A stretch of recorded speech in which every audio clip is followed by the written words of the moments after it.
After coming to shore and spending the night on the coast, my group and I began a nearly month-long walk through the island.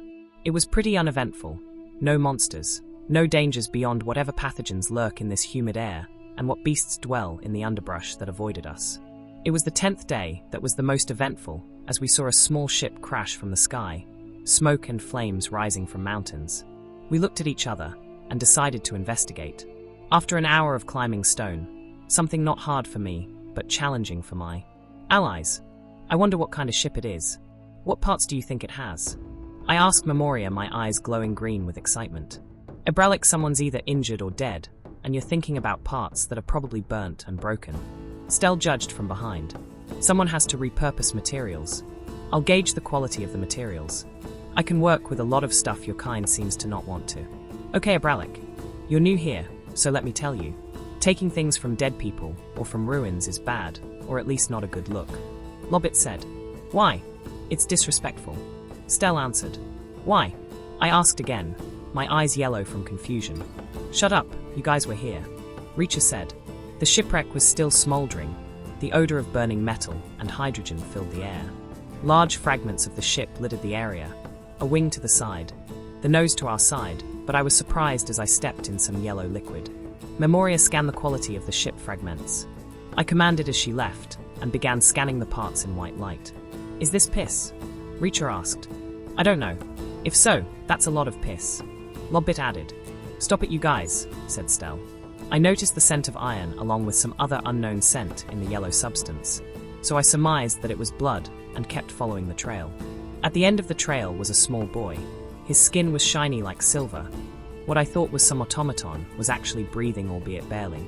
I hovered over him and casted an incantation to heal his body. Green energy washed over him and mended his body. The others came closer.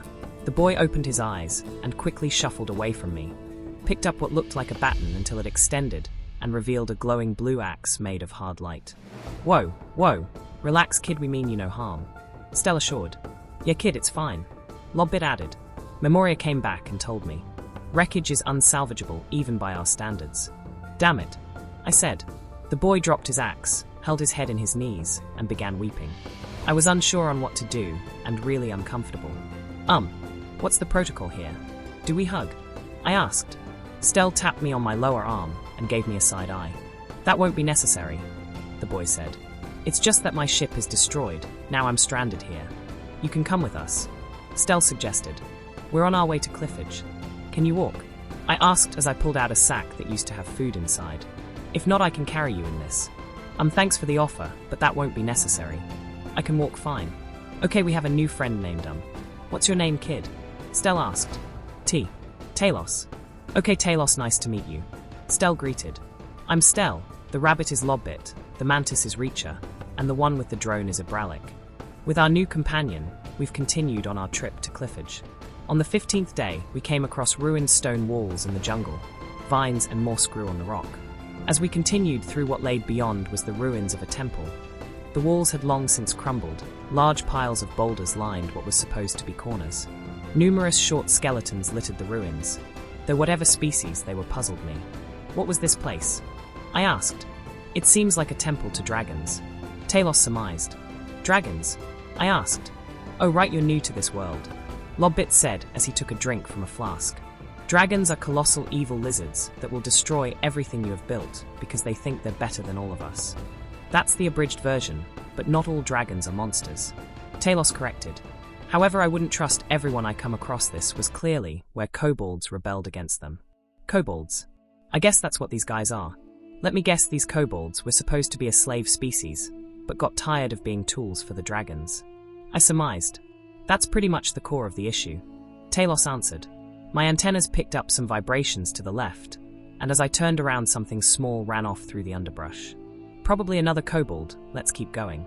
These are not neutral grounds, Lobbit said as he drank from his flask again. As we approached the exit of the ruins, a large boulder slammed on the exit. We turned around, and another boulder slammed on the entrance. From the corners came 12 kobolds armed with crossbows. Nothing came from their mouths, only bolts from their crossbows that pierced us, but mostly Stell, who began to stumble. The bolts stung, but ultimately didn't pierce my chitin. Lobbit cast a spell that created thick vines that trapped some kobolds, and as the others took cover, I pulled a portion of the boulder apart and crushed the rocks into pebbles. I placed 10 pebbles in my gauntlet, imbued them with magic ready to fire them at the kobolds on the northern left. Reacher readied his guns at the northern right. Talos pointed a flintlock at the southern left. Stell's hands wreathed in flames and pointed at the southern right corner. One poked their head out, followed by a loud boom that splattered the kobolds' brains. Talos and I followed suit with rocks and bullets, but Stell fumbled and fell to her knees. The kobolds on her side poked their bodies out, ready to focus fire on Stell, and while Talos and Reacher had to reload, I fired 2 stones through their mouths and tossed 3 pebbles at the last. "Sorry guys," she lamented. "Don't worry about it," Reacher said as he killed the kobolds on my side. "This can't be all of them," I said as I reloaded pebbles. "I know eventually they're going to swarm us," Talos added. Lobbit looked at the old stone dragon head, thick vines covering it, and nodded. "Can one of you break that boulder?" "I think I can, but then what?" I asked. "Wrap those vines around my body, and I'll get us out of here," he answered as flaming arrows began to descend upon us. "I'll break the boulder, you cover him in the roots," said Stell. "Sure." I ran to fasten the roots to Lobbit as Stell focused her magic in her hand, fired a beam that shot through the boulder, and shattered it to pieces.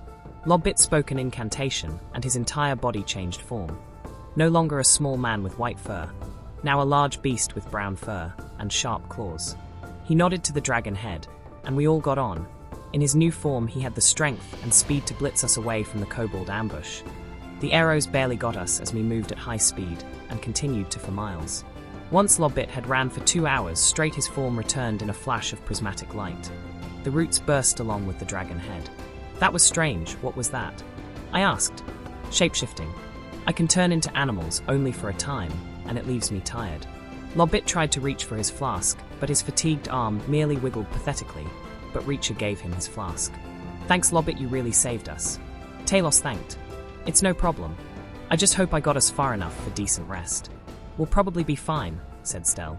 "Agreed," added Talos. With everyone in consensus, this plain was our new rest spot. On the 18th day, we trekked to grassland. The only odd thing about it was the odor of rot and decay that wafted through the air. Ahead of us was a mob of undead, those who were dead but through magic risen again. Their skin was purple and had tears exposing muscle, bones, and organs, as well as crystals in the center of their chest. We readied our weapons. So did they, although Stell spoke up with flames wreathing her arms. "You're not going to bite us, are you?"